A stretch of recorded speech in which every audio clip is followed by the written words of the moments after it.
It's the Marty Show.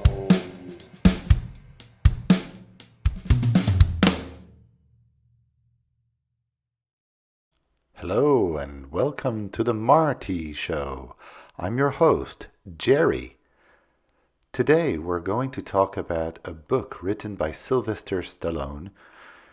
You might ask yourself, where did he find the time to write a book? And in fact, he wrote quite a few. If you look it up, although most of them are either screenplays or novelizations, in any case, I haven't heard of many big time movie stars writing novels, much less novelizations of their own movies. Sure, some of them have written books about themselves, and he's no exception. What's a Hollywood actor without a nice dose of navel gazing?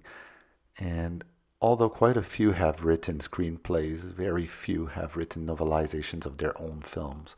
And in that regard, Stallone is the only one that comes to mind. He seems to have a special fondness for his Rocky movies because most of the writing he's done is set within that world. So basically, he didn't write the novelization for Rocky 1. He did the one for Rocky 2, but that's not the book we're going to have a look at today. He co-wrote the one for Rocky 3, and he's entirely responsible for the completely obsolete 80s mishmash of political nonsense and pseudo-technological drivel that is Rocky 4, the novelization we're going to talk about today. And what I just said doesn't mean that I don't like it. So this is the front cover. As you can see, there's a nice little blurb on it. Sylvester Stallone, the Italian stallion, returns, this time to take on a fighter from the Soviet Union, the Siberian Express. Ivan Drago, or maybe that's the other way around. Ivan Drago, the Siberian Express. It just rolls off the tongue. The Siberian Express. Yes, I know it's pretty cheesy. Well, the whole book is pretty cheesy, but it's cheesy good as far as I'm concerned.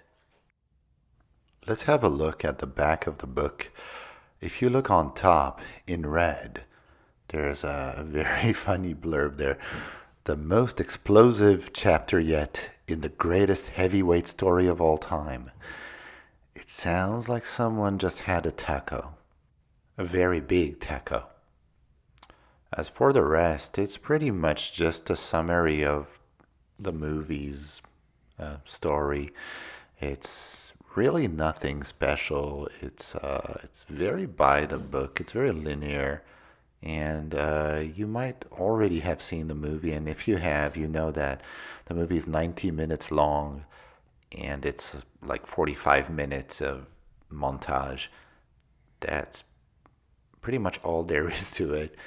Somehow it works. One thing it doesn't warn you about, though, is that the book spends an insane amount of time with Pauly, Rocky's brother-in-law. And if you've seen the movie, you know that Pauly gets a robot for his birthday. And the book spends, I don't know, like 30 pages talking about that stuff. Now, maybe I'm exaggerating a little bit, but it spends a lot of time talking about Pauly and his robot. And it's all very, very silly stuff. Also, there's a weird obsession with the word minicam. For some reason, Stallone was really into minicams, or just liked the that word, and he just used it again and again and again throughout the book. I'm not sure anyone's ever proofread this book, and it just feels like he dictated the whole story while sitting on the throne. God knows where he was when he wrote it, but he definitely wasn't all that focused on it. Also, Adrienne is pregnant in this, but she isn't in the movie. That's just totally dropped at some point. All right, let's have a look at the book proper. Here it is, Rocky IV by Sylvester Stallone. now a major motion picture. Here's the blurb that we mentioned earlier. If you look up close, you can see the publisher Ballantine movie tie-in.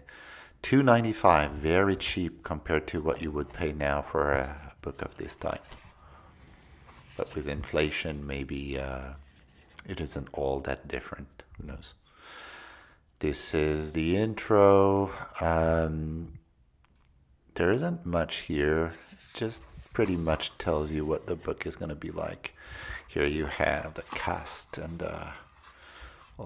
all the people who worked on the movie. You got Dolph Lundgren right here as Drago.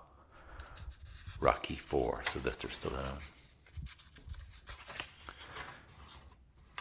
And yeah, the book came out in 1985, so that means he wrote it in 1984-85 probably. You've got a prologue here. And that's a summary of what happened at the end of Rocky III and the aftermath. Clubber Lang appears in the book for a short time. And here you've got chapter 1. It's a pretty short book. It's got 17 chapters, but each chapter is very short. Some of them are just like 3 pages long. So there's not much meat to it. But what do you expect when your movie has a 45 minutes montage?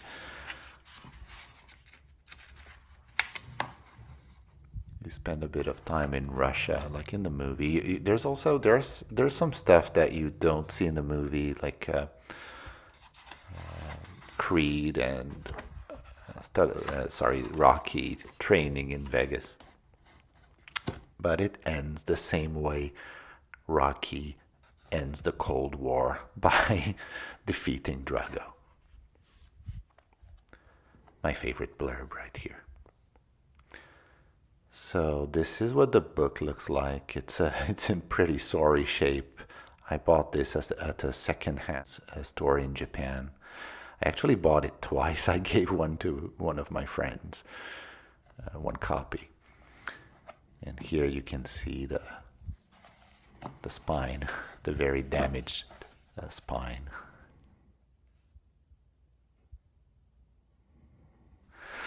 Okay. So that was an overview of the Rocky IV novelization. I hope you had a good time looking at it with me. It doesn't mean you need to read it, although it's not that bad. Why not? Have a look at it if you can. Just don't spend any more than $1 or $2 for it, and you'll be good. Okay, well, thank you for watching. Thanks for watching.